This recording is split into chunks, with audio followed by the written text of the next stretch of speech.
Yang lebih penting dari politik adalah kemanusiaan.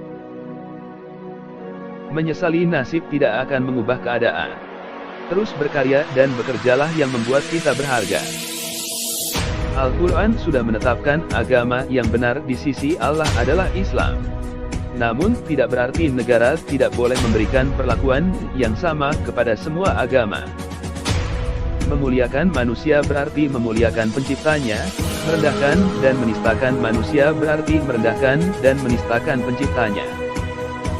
Agama mengajarkan pesan-pesan damai dan ekstremis memutarbalikannya. Tergantung pemerintah. Kalau pemerintah campur tangan terus dalam segala hal yang terjadi, adalah kami tidak ada jalan lain, adalah membisikkan pada para pemilih golput aja bareng-bareng. Bukankah dengan demikian menjadi jelas bagi kita bahwa menerima perbedaan pendapat dan asal muasal bukanlah tanda kelemahan melainkan awal dari kekuatan. Mari kita tanya dalam hati kita, apakah kita ini berjuang untuk suatu kepentingan yang besar yaitu kedamaian dan keutuhan NKRI. Pemahaman apapun yang berbeda apalagi bertentangan bisa menjadi bibit-bibit perpecahan apalagi bertentangan bisa menjadi bibit-bibit perpecahan dan persatuan bangsa. Kalau ingin melakukan perubahan jangan tunduk terhadap kenyataan, asalkan kau yakin di jalan yang benar maka lanjutkan.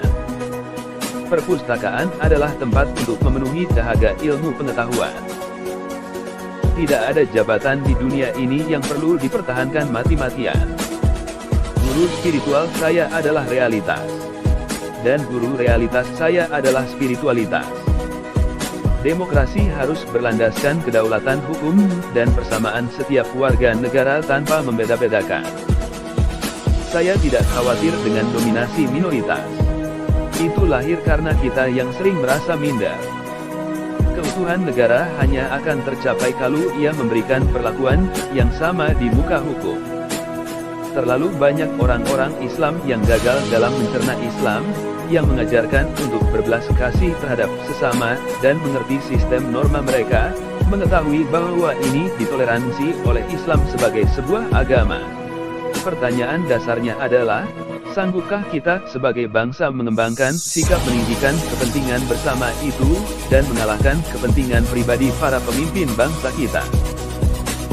Dalam hidup nyata dan dalam perjuangan yang tak mudah, kita bukan tokoh dongeng dan mitos yang gagah berani dan penuh sifat kepahlawanan. Dengan lelucon, kita bisa sejenak melupakan kesulitan hidup. Dengan humor, pikiran kita jadi sehat.